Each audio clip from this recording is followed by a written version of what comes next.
nabanje kumutoroka. Nagendaga nk'ugiye guhaha.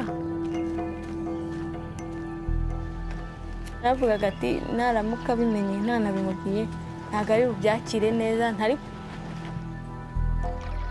nkomezaho ku kibuga nkajya gukina iminota mikeya undi nkahita ngaruka nzanye ibyo nahashye namenya aho nagiye.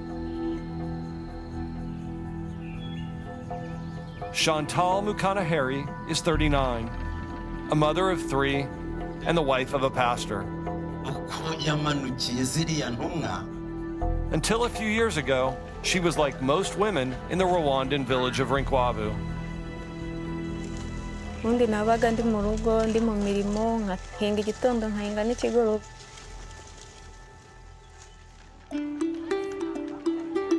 But now, in a region steeped in poverty and patriarchy, Chantal is among thousands of Rwandan women and girls emboldened by an organization 7,000 miles away. We serve directly over 3,200 youth and women, and we operate in 7 different villages. Lindsay Kittredge is the co-founder of Shooting Touch, a Boston-based nonprofit that uses basketball to promote equality and empowerment, health and hygiene for women in Rwanda. They have gone from being scared and soft-spoken, from having no friends in the villages that we're serving, to forming co-op groups where they come together and they pool their resources and share what they have with one another. Resources are scarce in one of the world's poorest countries.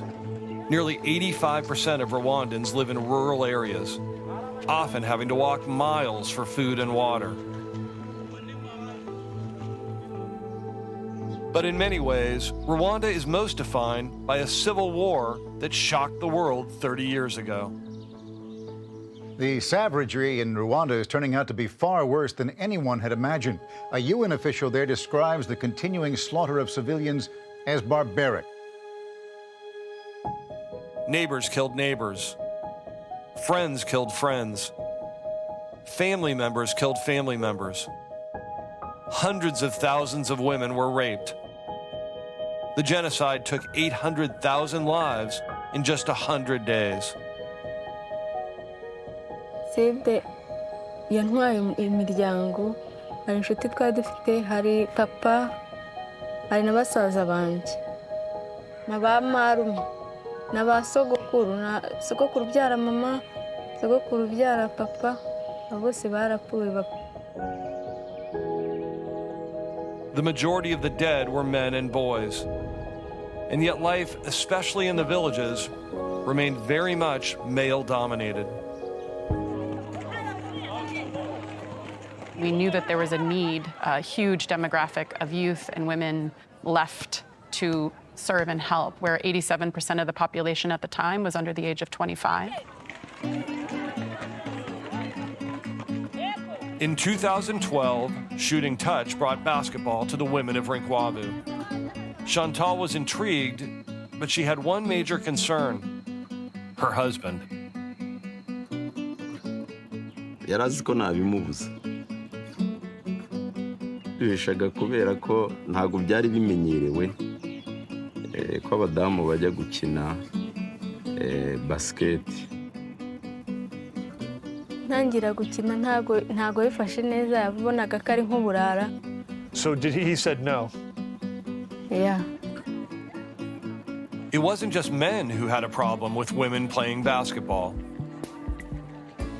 Abandi badamu bo muri uno mudugudu batubonaga tugiye gukina, batwitaga abasazi. Ngiye kubera ko ndi mutoya, uvuga ngo se nguko abantu bakora siporo ari abantu babyibushye bagabanya ibinure, ngo nkaweho ngo ubugabanya iki? Shooting Touch found a way to get more women and girls to embrace the program: health insurance. The organization began paying $4 a year per family member to cover medical benefits, including vaccinations and sex education. They did not have health care before, and to us, $4 is a cup of coffee. To them, it is unaffordable. Hari ababifashe nabi ariko babonye ko harimo ubufasha bwo kubahirira mituweli de sante, abadamu kubigisha amasuku, kugeza aho babifata neza bimera nk'ibisanzwe.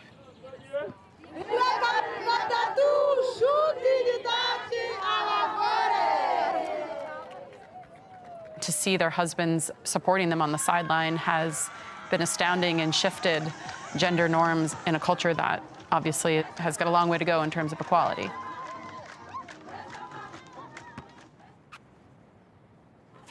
Dion Amazero joined Shooting Touch when she was 14. She says her father beat her when he discovered she was sneaking out to play basketball.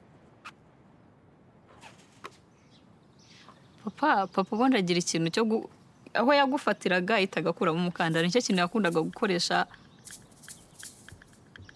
Impamvu nabibabwiye ni uko nabikundaga, nari maje kubikunda kuko Dion's father changed his stance once healthcare was offered. Dion is now 25, a single mother of 2, and a coach for Shooting Touch.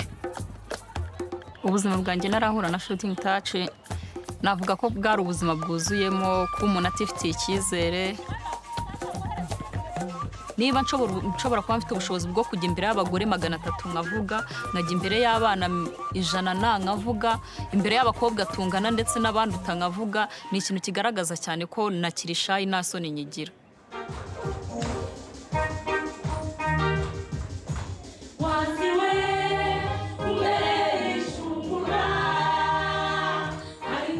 Many women of Rinkwavu and their families are congregants at the church where Chantal's husband is the pastor.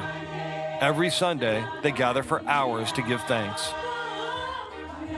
Among the parishioners are dozens of women who now have basketball and much more in their lives. Ariko ikintu Shooting Touch yahinduye nuko umugore wo mu cyaro cyangwa umugore arw'inkavu asigaye ava mu murima azi neza yuko ari buza agategura ibyo guteka abana, akanamenya yuko ari bwoga akaza muri siporo. Yabahaye kwitinyuka, ibasubiza agaciro, navuga ko wenda bitewe no kuri ubu rero abagabo basigaye babona ko dufite agaciro, nimba twungutse ubumenyi tukaza tukababwira, tukanakangura n'abana bacu, tukabigisha ku buzima bw'imyororokere, tukabigisha uko bagomba kwiyubaha. Byatumye n'abagabo nabo babidukundira kuko baba babona ko bifite akamaro, ahubwo bavuga ati ibi bintu kuki byatinze kuza.